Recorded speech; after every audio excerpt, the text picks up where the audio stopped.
Hello നമസ്കാരം, എല്ലാവർക്കും എൻ്റെ പുതിയൊരു വീഡിയോയിലേക്ക് സ്വാഗതം. ഇന്ന് ഞാൻ വന്നിരിക്കുന്നത് നല്ല സൂപ്പറായിട്ട് നമുക്ക് വീട്ടിൽ തന്നെ എങ്ങനെ സമൂസ റെഡിയാക്കി എടുക്കാമെന്നുള്ള റെസിപ്പിയാണ് കേട്ടോ. നല്ല ടേസ്റ്റി ആയിട്ടുള്ള സമൂസയാണ്. കൂടാതെ നമുക്കത് ഫോൾഡ് ചെയ്തെടുക്കുന്നത് എങ്ങനെയാണെന്ന് കൂടി നമുക്ക് പഠിക്കാം.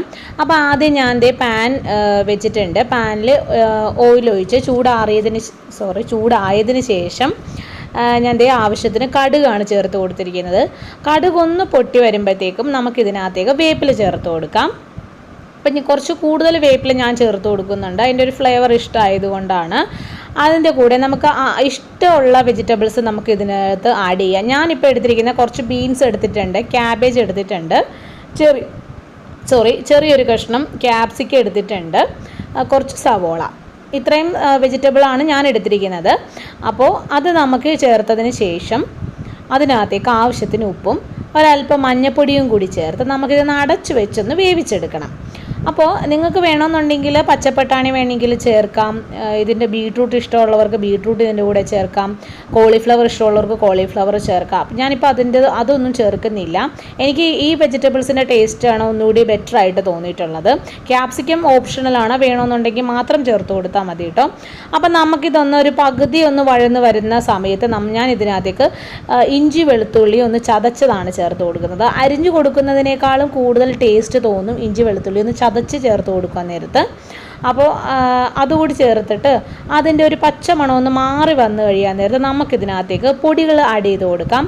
അപ്പോൾ മുളക് പൊടി വളരെ കുറച്ചാണ് ചേർത്ത് കൊടുക്കുന്നത്. 1 ടേബിൾ സ്പൂൺ മാത്രമേ ഞാൻ ചേർത്ത് കൊടുക്കുന്നുള്ളൂ. പക്ഷേ മല്ലിപ്പൊടി ഒരു 1.5 ടേബിൾ സ്പൂൺ ചേർത്ത് കൊടുക്കുന്നുണ്ട്. പിന്നെ നമ്മുടെ ഗരം മസാല, വീട്ടിൽ പൊടിച്ചെടുത്തിരിക്കുന്ന ഗരം മസാലയാണ്, അത് 2 ടേബിൾ സ്പൂൺ ചേർത്തിട്ടുണ്ട്. നമ്മുടെ സമൂസയ്ക്ക് ഒരു പ്രത്യേക ഒരു ഫ്ലേവർ ടേസ്റ്റ് ഒക്കെ തരുന്നത് നമ്മുടെ ഈ ഗരം മസാലയാണ് കേട്ടോ. അപ്പോൾ ഞാൻ അതുകൂടി ചേർത്ത് കൊടുത്തിട്ട് വേണമെന്നുണ്ടെങ്കിൽ കുരുമുളക് പൊടി കൂടി ആഡ് ചെയ്യുക കേട്ടോ. ഞാനിപ്പോൾ ഇത് കുരുമുളക് പൊടി ആഡ് ചെയ്യുന്നില്ല.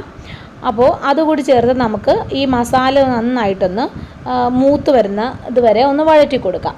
അപ്പോൾ മസാല ഒന്ന് മൂത്ത് വരുന്ന ആ സമയത്ത് ഇതിൻ്റെ കൂടെ തന്നെ ഞാൻ ഇതിനകത്തേക്ക് ചിക്കനാണ് ചേർത്ത് കൊടുക്കുന്നത്. വെജ് സമൂസയാണെങ്കിൽ നമുക്ക് ഇങ്ങനെ തന്നെ നന്നായിട്ട് വഴറ്റിയെടുക്കാം, അല്ലെങ്കിൽ ബീഫാണെന്നുണ്ടെങ്കിൽ ഈ സമയത്ത് ബീഫ് ചേർത്ത് കൊടുക്കാം. ഇപ്പം ഞാൻ ചിക്കൻ ഉപ്പും മഞ്ഞൾപ്പൊടിയും കൂടി ഇട്ട് ഒന്ന് വേവിച്ചെടുത്തതിന് ശേഷം മിക്സിയിലിട്ട് ജസ്റ്റ് ഒന്ന് ക്രഷ് ചെയ്തെടുത്തിരിക്കുന്നതാണ്. അപ്പോൾ അത് ആവശ്യത്തിന് ചേർത്ത് കൊടുത്ത് നമുക്ക് ഈ മസാലയൊക്കെ ആ ചിക്കനിൽ കൂടി നന്നായിട്ട് പിടിക്കാൻ വേണ്ടിയിട്ടാണ് ഒരു പകുതി വേവാകുമ്പോൾ ചേർത്ത് കൊടുക്കുന്നത്. പകുതി മസാല മൂത്ത് വരുമ്പോൾ ചേർത്ത് കൊടുക്കുന്നത്. അപ്പോൾ ഇതിൻ്റെ കൂടെ തന്നെ ഞാൻ ചേർത്ത് കൊടുക്കുന്ന കിഴങ്ങും ക്യാരറ്റും കൂടി വേവിച്ചതാണ് കേട്ടോ. ഞാനൊരു 2 കിഴങ്ങും 1 ക്യാരറ്റും കൂടി കുക്കറിലിട്ട് 2 വിസിൽ കേൾപ്പിച്ച് നന്നായിട്ട് വേവിച്ച് ഉടച്ചെടുത്തിരിക്കുന്നതാണ്. അപ്പോൾ അത് നന്നായി ഉടച്ചതിന് ശേഷമാണ് ഞാൻ ഇതിനകത്തേക്ക് ഇട്ട് കൊടുക്കുന്നത്. അപ്പോൾ ഇതുകൂടി ആവുമ്പോഴാണ് നമ്മൾക്ക് ആ ഒരു നല്ലൊരു ടേസ്റ്റ് ഉണ്ടാവുന്ന ആ ഗ്രേവിക്ക്. മസാല പോരായെന്നുണ്ടെങ്കിൽ നമുക്ക് ഈ സമയത്ത് മസാല ഉപ്പുമൊക്കെ ചേർത്ത് കൊടുക്കാം. ഇനി നമുക്ക് ഈ ഗ്രേവി ഒന്ന് ചൂടാറാനായിട്ട് മാറ്റി വയ്ക്കാം. ആ ഒരു സമയം ഞാൻ ഇവിടെ എടുത്തിരിക്കുന്നത് മൈദയാണ്. മൈദ കുറച്ച് വെള്ളത്തിൽ ഉപ്പും കൂടിയിട്ട് ഒന്ന് മിക്സ് ചെയ്ത് എടുത്ത് വെച്ചിരിക്കുവാണ്. അതിനുശേഷം ഞാനിവിടെ എടുത്തിരിക്കുന്നത് സമോസ ഷീറ്റ് ഇതുപോലെ നമുക്ക് മേടിക്കാൻ കിട്ടും. ഇത് 25 എണ്ണത്തിൻ്റെ ഒരു പാക്കായിട്ടാണ്. അപ്പോൾ ഇതുപോലെ ഷീറ്റ് ഒരെണ്ണം നമ്മൾ ഇതിനകത്തുനിന്ന് എടുത്തതിന് ശേഷം നമ്മളിത് ഫ്രീസറിലാണ് സൂക്ഷിക്കേണ്ടത്. അപ്പോൾ നമ്മൾ ചെയ്യുന്നതിന് ഒരു 15 മിനിറ്റ് മുമ്പ് എടുത്ത് പുറത്ത് വെച്ചാൽ മതി. അപ്പോൾ ഞാൻ ഈ അറ്റത്തുനിന്ന് ലെഫ്റ്റ് സൈഡിൽ അറ്റം എടുത്ത് റൈറ്റ് സൈഡിലേക്ക് ജസ്റ്റ് ഒന്ന് മടക്കി വെക്കുക, കോണ് പോലെ. അതിനുശേഷം ഇതുപോലെ ഒന്ന് മാവൊന്ന് തൂത്ത് കൊടുക്കുക. അതിനുശേഷം നേരെ അത് മുകളിലോട്ട് മടക്കുക. എന്നിട്ട് ഇതുപോലെ ഈ ഫില്ലിങ്സ് നമുക്കിതിനകത്തേക്ക് ഇറക്കി വെച്ച് കൊടുക്കണം. ചെറിയ സ്പൂൺ ആകുമ്പോഴത്തേക്കും നല്ലവണ്ണം നമുക്കതിനകത്തേക്ക് ഫില്ല് ചെയ്ത് നിറച്ച് വെക്കാനായിട്ട് സാധിക്കും. അപ്പോൾ ഇതുപോലെ ഒന്ന് ഫില്ല് ചെയ്തതിന് ശേഷം നമ്മളതൊന്ന് ലെവൽ ചെയ്ത് കൊടുക്കണം. മിക്സ് ഇതുപോലെ ഒന്ന് വെച്ചിട്ട് ഫില്ലിങ്സ് ഇതുപോലെ വെച്ചിട്ട് ഇതുപോലെ ഒന്ന് ലെവൽ ചെയ്ത് കൊടുത്തതിന് ശേഷം നമുക്ക് ബാക്കി ഭാഗത്തേക്ക് ഒന്നുകൂടി ആ മാവൊന്ന് സ്പ്രെഡ് ചെയ്ത് കൊടുക്കാം.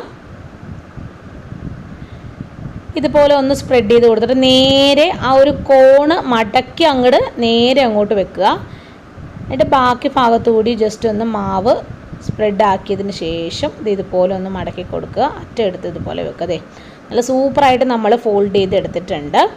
ഇത് നമുക്ക് ഒരു പ്രാവശ്യം ചെയ്ത് നോക്കുമ്പോൾ 1-2 പ്രാവശ്യം ചെയ്ത് നോക്കുമ്പോൾ നമുക്കത് മനസ്സിലാവും അതിൻ്റെ ഒരു ട്രിക്ക് എങ്ങനെയാണെന്നുള്ളത്. വളരെ പെട്ടെന്ന് തന്നെ ഇതുപോലെ നമുക്ക് അറ്റം ഒന്ന് റൈറ്റ് സൈഡിലേക്ക് മടക്കുക, നേരെ മുകളിലേക്ക് മടക്കിയിട്ട് നേരെ ഫില്ലിങ്സ് അതിനകത്തേക്ക് നിറക്കുക.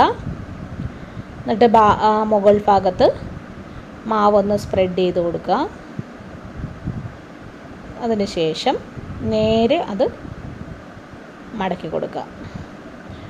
എന്നിട്ട് ഒരു റൈറ്റ് സൈഡിലേക്കായിട്ടൊന്ന് മടക്കി കൊടുക്കണം കേട്ടോ. അപ്പോൾ ഇത്രയേ ഉള്ളൂ സംഭവം. അപ്പോൾ ഇതുപോലെ നമ്മളെല്ലാം ഒന്ന് മടക്കിയെടുക്കാം. നമുക്ക് വേണമെന്നുണ്ടെങ്കിൽ സമൂസ ഷീറ്റ് നമുക്ക് വീട്ടിൽ തന്നെ ചെയ്തെടുക്കാം. മൈദ മാവ് കുഴച്ച് പരത്തി നല്ല രീതിയിൽ നമുക്ക് ചെയ്തെടുക്കാനായിട്ട് സാധിക്കും. ഇതിപ്പോൾ എനിക്ക് എല്ലാത്തിനും കൂടി സമയമില്ലാത്തത് കൊണ്ടാണ് ഞാനിപ്പോൾ നമ്മൾ പുറത്തുനിന്ന് മേടിച്ചത്. അതിനുശേഷം ഞാനൊരു പാൻ വെച്ചിട്ടുണ്ട്. ആവശ്യത്തിന് ഓയിൽ ഒഴിച്ച് കൊടുത്തതിന് നല്ലോണം ചൂടായതിന് ശേഷം അതിനകത്തേക്ക് നമുക്ക് ഓരോ സമൂസയായിട്ടൊന്ന് ഇട്ട് കൊടുക്കാം. ഇത് നമുക്ക് വേണമെന്നുണ്ടെങ്കിൽ ഫ്രിഡ്ജിൽ സ്റ്റോർ ചെയ്ത് വെക്കാൻ പറ്റും. ഒരു 2 വീക്സ് വരെ നമുക്കിത് ഫ്രീസറിൽ സ്റ്റോർ ചെയ്ത് വെക്കാനായിട്ട് സാധിക്കും. നമുക്ക് ആവശ്യമുള്ളപ്പോൾ എടുത്ത് നമുക്കിപ്പോൾ വിരുന്നുകാരൊക്കെ ഗസ്റ്റൊക്കെ വരുന്ന സമയത്താണെന്നുണ്ടെങ്കിൽ അങ്ങനെ ചെയ്ത് അപ്പം തന്നെ ഫ്രൈ ചെയ്തെടുക്കാനായിട്ട് പറ്റും.